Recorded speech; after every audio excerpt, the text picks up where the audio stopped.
So where do we go with all this, right? So hell, Bill, you're great at presenting the problem, but let's actually talk about how do we fix it? How do we do it so it works better?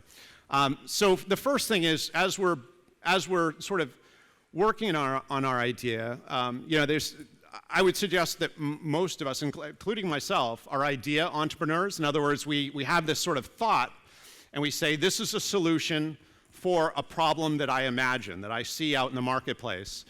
That's a hypothesis. And the challenge of that is that's unvalidated. In other words, our hypothesis, we have not found it, sort of it to be true generally. And so we need to really understand the problem, not from our perspective, but we need to understand it from the customer's perspective. And the second sort of step of that is assuring that it's something they're willing to pay money to solve. And there are a lot of people that have problems that have no ability or interest or urgency to solve the problem. If you were going to define a prospect, because this is actually very fundamental to this, how would you define a prospect? There are three attributes every prospect has, that if they don't answer yes to all three of these questions, then they're not a prospect. So what are the attributes that a prospect has? They have money. Perfect. Yes, they have money. Yes, what else? We have two left. Choices. They have Different choices. They have trices? Investors, they have choices for other ideas as well. I'm not sure I understand. Yeah, I mean, like, if investor want to invest in your idea, he has also another ideas in his mind. Okay, so I'm asking a different question. So my question is, we're trying to define a prospect for your company, a prospect for your business, for your product or service. So he just rightly said a prospect has to have money in order to be a prospect, right? They have to have money. So there are two other attributes we're looking for that would define somebody who would be a prospect for your... They need to have a need. They need to have a need. So need and money, those are two of the three. What's the third? Say that again? The team. No. So no, a prospect needs to have? Say that again?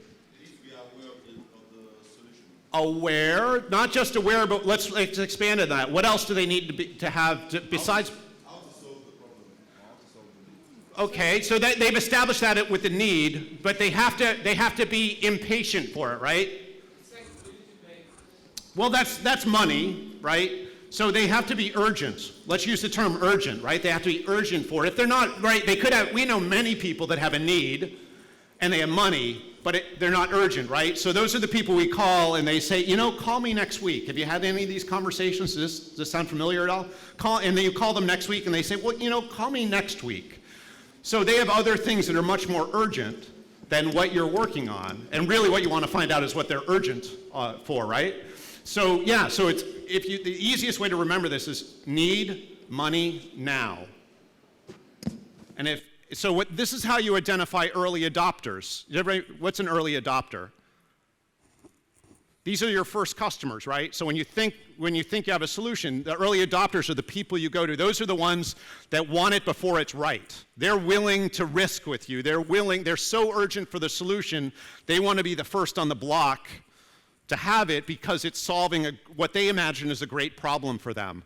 So when you think about focusing on the problem, you want to talk to people who have need, money, and urgency, or need money now, so that you're actually getting data, you're getting information that will help you really understand the problem from people who are going to act. Not, what ends up happening is we get a lot of false positives because we talk to people and we don't work on really understanding their issue, and so they want to make us feel good. They don't want to hurt our feelings, and they say, I love your